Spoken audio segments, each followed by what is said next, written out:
আলু কবরির নাম শুনলে কিন্তু সেই ছোটোবেলার স্কুলের কথা মনে পড়ে। যখন স্কুলে টিফিন বেলার সময় হতো তখন কিন্তু আমাদের আলু কবরি কাকু আসতো, তখন কিন্তু আমরা সেখানে ঝালমুড়ি আলু কবরি কত কিছু খেয়েছি। তো সেই আলু কবরি আজকে বানাচ্ছি, বহুদিন পর আলু কবরিটা আজকে বাড়িতে বানানো হচ্ছে। দেখো, তার জন্য আলুগুলো কেটে নিয়েছি, তার উপরে দিয়ে দিয়েছি ছোলা। আমার কিন্তু আলু কবরিতে সেদ্ধ ছোলা একদম ভালো লাগে না, তাই জন্য কাঁচা ছোলা দিয়েছি। তার উপরে দিয়ে দিয়েছি টমেটো, পেঁয়াজ, শসা, লঙ্কা দিয়ে ভাজা মশলা দিয়ে খুব ভালো করে কিন্তু মেখেছিলাম।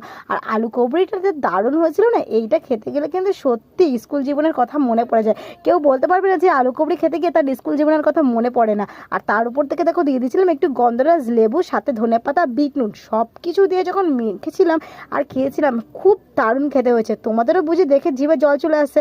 কার কার দেখে জিভে জল চলে আসলো কমেন্ট করে জানিও। আমি তো ভয়েস ওভার দিতে গিয়ে আমার অটোমেটিক্যালি জিভে জল চলে আসছে। ভিডিওটা কেমন লাগলো অবশ্যই কিন্তু জানি, আর ভালো লাগলে লাইক, কমেন্ট, শেয়ার, অ্যান্ড চ্যানেলটা সাবস্ক্রাইব করে দিও। আর আমি ততক্ষণ আলু কবরি খেতে থাকি, তোমরাও কিন্তু বাড়িতে বানিয়ে এইভাবে আলু কবরি